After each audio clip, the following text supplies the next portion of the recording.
Right, so heading over to the NFL, you know what time it is. We in April, and the biggest NFL deal that happened in April, other than some free agency news, is the NFL draft. We got the NFL draft coming up on Thursday, April the 27th, and lasting to Saturday, April 30th. You know how we feel about the NFL draft, Jay. It has that feel to make us think it's actual football going on. So now that we getting close to that, we getting our engines revved up. We want to talk about what we looking at least the first round. We ain't gonna get into rounds 2 through 6 or 2 through 7, I should say. But we're gonna give some picks on. We're gonna give some ideas on what we thinking in the first round, what teams should do, what certain players should go, etc., etc. So with that said, Jay, you take it where you take it. Yeah, I think first of all, long gone are the days where we spend months on the draft due to foreign viruses. I just want to throw that out there. So we're coming in a little bit late on the draft coverage. It's something we've been talking about for weeks. But just some quick just off the shoulder thoughts on that. Uh, who gonna draft a quarterback? Is anybody gonna do it in the first round? I'm not sure. It's because you're looking at some of the top teams, and Jaguars have their guy from last year. The Lions, they traded Watson, but are they comfortable enough with Davis Mills? And you know, do you want Kenny Pickett or Malik Willis this early? Desmond Ritter? I'm not. I don't think so. And the Jets, Zach Wilson. The Giants, we don't know. There are teams that are quarterback needy in this draft, but like is anybody brave enough to pull the trigger on one of these? Because we've been talking about this for months. Like this isn't a quarterback friendly draft, so I think that's really worth watching. Because I think like Houston could use a quarterback. The Giants, I think they need. I don't know what they're this time, guys. You got to get Daniel Jones out of here. I don't know, man, but that ain't it. Um, the Panthers, what are they doing at quarterback? I'm not sure. The Falcons with no Matt Ryan, so we got something going on there.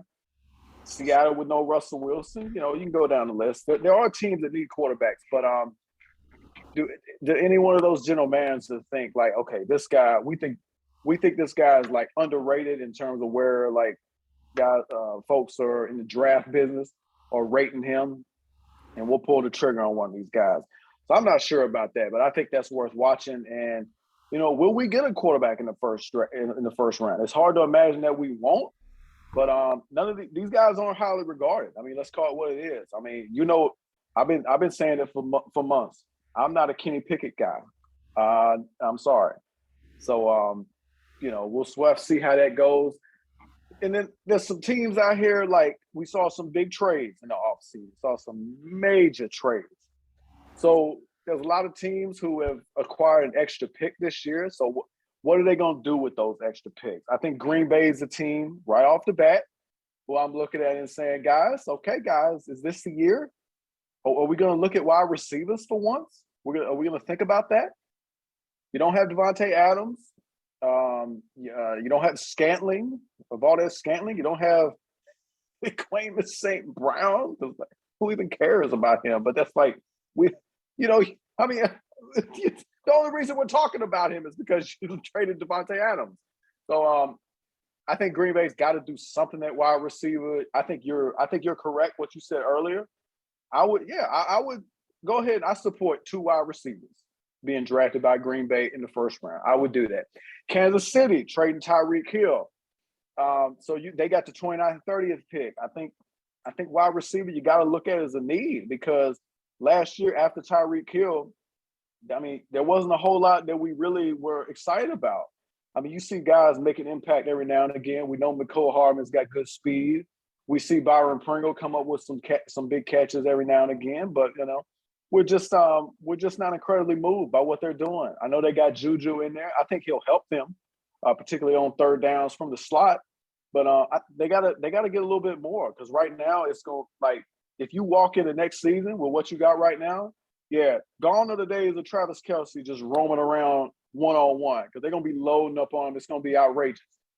So I think those are two teams I'm really looking at. See what they do from a receiver standpoint. And then look, the Giants at 5-7, they in an outstanding position to do something. I don't know what that something's going to be, but you need to get to it. And the Jets as well. The city of New York got 4 of the top 10 picks. Could y'all please do something? Because y'all been unwatchable the last several years. So please make use of these picks. You got an extra pick from the Justin Fields trade. That's what you did to Giants. And this is, look, the Jets, they got a real nice haul from that Jamal Adams trade. This is your 2022 first round pick. And I feel like Adams ain't been in the Big Apple for many years now. So, hey, make use of your picks, guys, especially if you got 2 of them. Because if you don't, I mean, think about this. Like the Denver Broncos getting Russell Wilson from Seattle. That's a major win for Denver. So what do you do as Seattle to reload?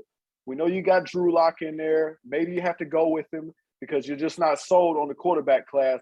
But what can you do to kind of build around him?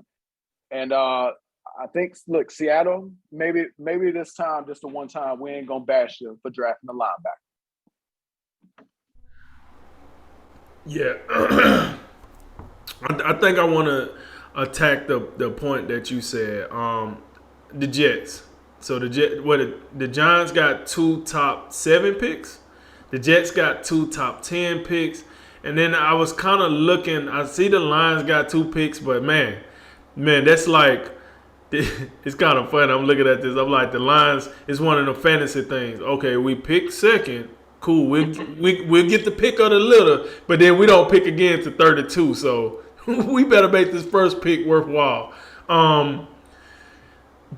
As I look at that, right? So some interesting, right? So you got the teams with multiple first round picks: the Lions, Texans, Jets, Giants, Eagles, Saints, Chiefs, and Packers. And then the teams without first round picks at all: the Bears, Broncos, Browns, Colts, Dolphins, Raiders, Rams, and 49ers. I'm gonna tell you right now, the Rams probably ain't gonna have a first round pick for the next, I don't know how many drafts, because they don't care about picks evidently. But when I look at this first round, I'm looking at the contenders, because we know that the front end is loaded with, dare I say, the bottom of the barrel in the NFL. But I always look for the first contender, and I'm not gonna count Seattle. I don't think they're a contender anymore with Russell Wilson gone. So I think if I gotta say the first pick for a contender is maybe I'm gonna go with number 14, the Ravens. I mean, maybe some people say 12 Vikings, but I'm going 14 Ravens. So that's like the first. So I'm interested to see what the Ravens gonna attack. Now I'm gonna tell you right now, it needs to be an offensive lineman, but hey, what the hell do I know? But I think the Ravens would benefit a lot to load up on offensive linemen when they can, because that was the clear deficiency I thought for them offensively. When I watched them live, I looked and I thought they had good enough help at the receiver position. I thought they had good enough running backs. We know what Lamar Jackson do. That offensive line, though, look, Jay, we always talk about that game against Miami. And it's just, sure do. Listen, that game alone should tell Ravens management we need to be out here shopping for some offensive linemen. So I'm curious to see with that. One thing, like you brought up, the Eagles and Saints kind of got the first round all in shambles with what they pulled. Hey, you can't beat them, join them, I guess. So they just decided to come in here and muck it up in here and let everybody figure out. The Chargers at 17. I'm very curious what the Chargers are going to do with the 17. Listen, they had I think they had a very outstanding offseason. I think they filled a lot of needs. We know Mike Williams came back. We know what they got in the backfield. We know what they got, pass rushers, what have you. Offensive line been looking pretty good. They're one of them teams like the Packers. And I know we was talking about, before the show, like if the Packers do not draft 2 first-round receivers, what's the next position? Because I think we both in agreement here. we think the Packers should most definitely draft a wide receiver at 22.